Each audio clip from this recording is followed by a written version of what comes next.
No terceiro dia, houve um casamento em Caná da Galileia, e a mãe de Jesus estava lá.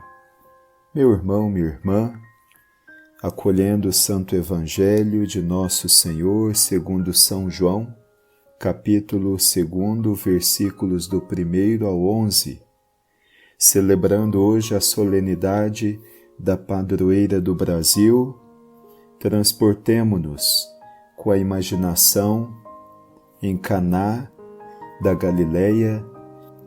São João é o único evangelista que narra o primeiro sinal de Jesus realizado durante aquela celebração em Caná.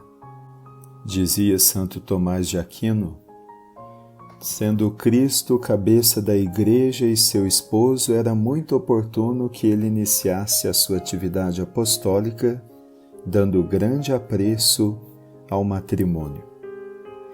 Era muito apropriado que isto ocorresse no terceiro dia, porque este era o terceiro dia em que Deus estabelecia uma união com os homens. Pois no primeiro dia do homem, na manhã original da criação de Adão e Eva, Deus os abençoou e estabeleceu que eles deviam crescer e multiplicar-se, a fim de que muitos participassem da vida e da felicidade divinas. E esta foi, em certo sentido, a primeira aliança de Deus com o homem.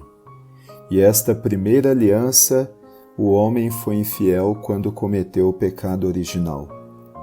Num segundo dia, Deus firmou sua aliança com Abraão, prometendo-lhe uma grande descendência, assim como a sua bênção e proteção. Foi dessa aliança que nasceu o povo eleito, com o qual Deus firmou seu pacto no Sinai. Agora, no terceiro dia, como nos relata o evangelista São João, Cristo instituía o sacramento do matrimônio, imagem de suas núpcias eternas com a Santa Igreja. E São Tomás, comentando esta expressão joanina, no terceiro dia, diz que o primeiro dia foi o da lei natural, o segundo dia foi o da lei de Moisés, e o terceiro dia foi o dia da graça. Esta ação de Cristo se deu em Caná da Galileia. Caná significa zelo. E por que a região da Galileia? Para demonstrar assim que o seu zelo não se limitava aos judeus, descendentes de Abraão, mas que ele vinha ao terceiro dia para salvar todos os filhos de Adão.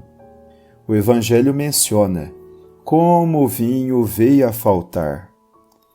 Este vazio dos sacrifícios judaicos, das talhas vazias, foi simbolizado no fato de que em Caná o vinho da festa das núpcias acabara nas talhas de pedra dos judeus, utilizada para a purificação.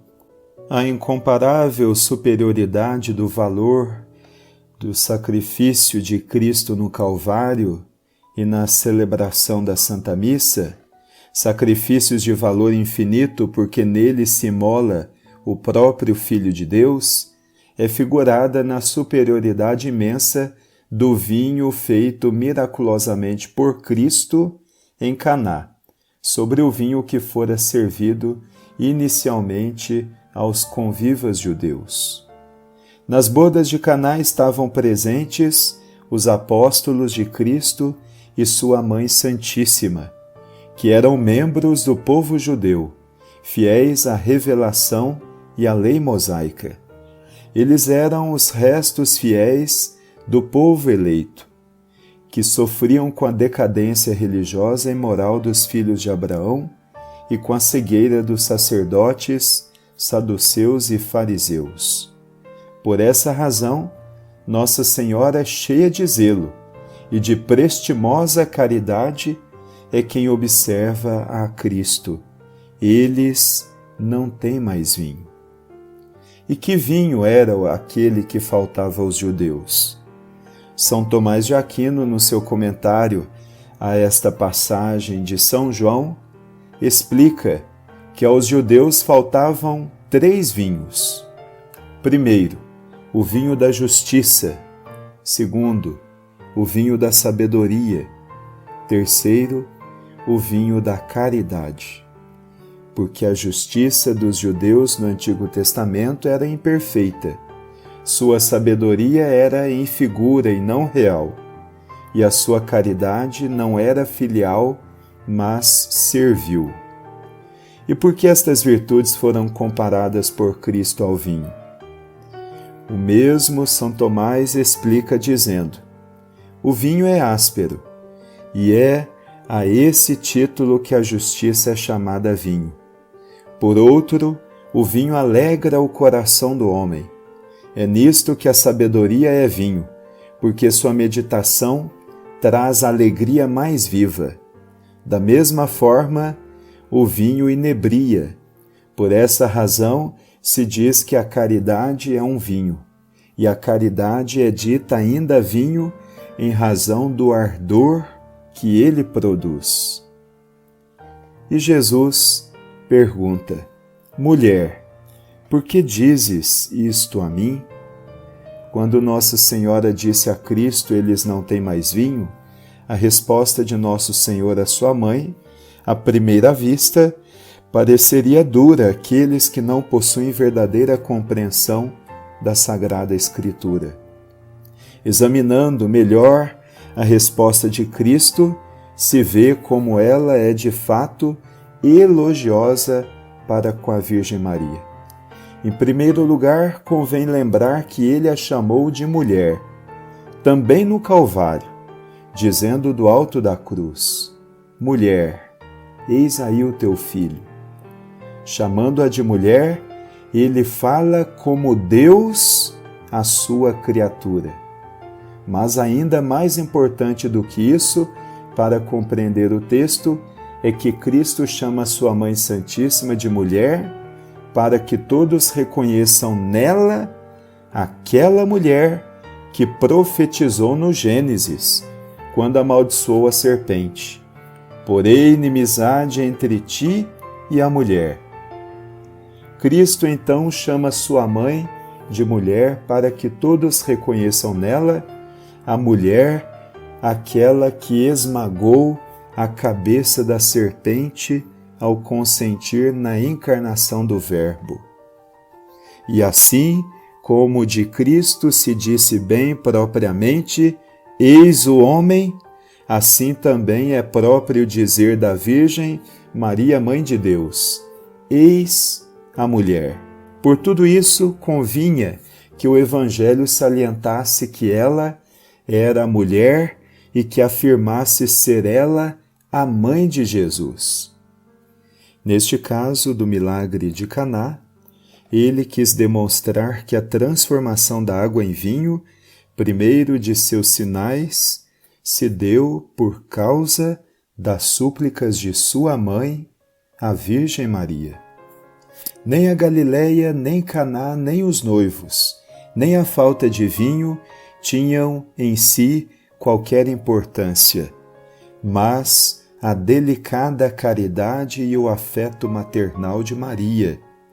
E Santo Tomás, nos seus comentários, nota que Nossa Senhora não esperou que necessidade dos noivos chegasse ao extremo. Quando viu que o vinho estava acabando, logo pediu a Cristo que desse remédio àquela situação. Diz o evangelista: eram 6 talhas de pedra em Caná. 6 porque ao criar o mundo, Deus usou 6 dias, e ao cabo destes 6 dias, estabeleceu sua primeira aliança com os homens, e instituiu o primeiro casamento, ordenado a Adão e Eva que se multiplicassem. Enfim, convém fazer referência ao fato de que as talhas eram 6, porque além do sacramento do matrimônio instituído então por Cristo em Caná, ele ia nos dar mais 6 sacramentos, que conteriam o vinho da graça, capaz de nos dar o vigor, o calor e a doçura para enfrentarmos as dificuldades nas várias situações de nossa vida. É possível interpretar também as 6 talhas como 6 sacramentos, sendo o 7º a Eucaristia, aquele que nos dá o próprio Cristo, com seu corpo, sangue, alma e divindade, representado pelo próprio Jesus, presente em Caná, cujo momento se daria na hora da sua glorificação na cruz. Convém lembrar também que as talhas eram de pedra e estavam vazias porque o homem é feito de barro, e que a pedra é barro, isto é, mineral endurecido. Era Adão, o homem pecador, que estava petrificado pelo pecado original e vazio de graça e vida espiritual. A talha vazia, então, o homem morto pelo pecado ao qual Cristo devolveu a graça. A talha vazia é também o homem santo, e que morreu materialmente, para quem, no fim do mundo, Cristo ressuscitará com um corpo glorioso e tendo uma nova vida superior à que perdera. A talha vazia, enfim, o Cristo morto, para pagar nossos pecados, e que pela ressurreição venceu a morte e tornou a encher nossas almas. E por isso, tudo que se fez em Caná aconteceu no 3º dia, como também a ressurreição de Jesus se deu ao 3º dia. O milagre de Caná foi o início dos sinais de Jesus, que culminaram com a sua gloriosa ressurreição. Depois disto, ele se manifestou gloriosamente aos seus apóstolos, que creram nele. Por isso está escrito: por este modo deu Jesus princípio aos seus sinais em Caná da Galileia, e manifestou a sua glória, e os seus discípulos creram nele. Depois da ressurreição e da ascensão aos céus, os apóstolos se espalharam pelo mundo, pregando a Cristo crucificado, que ressuscitou dos mortos.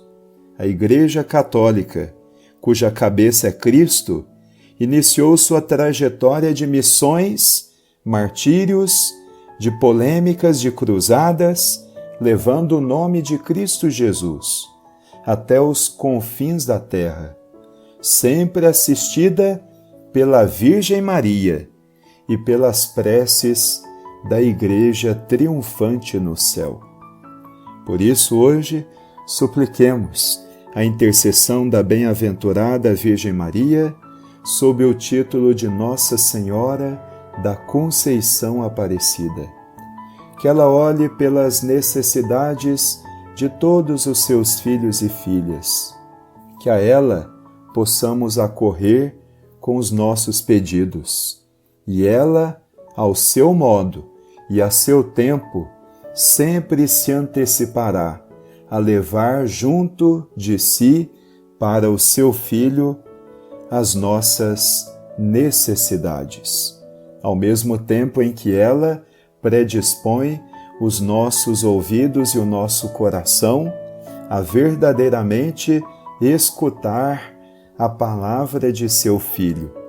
A nós, ela também dirige estas palavras: fazei tudo o que ele vos disser.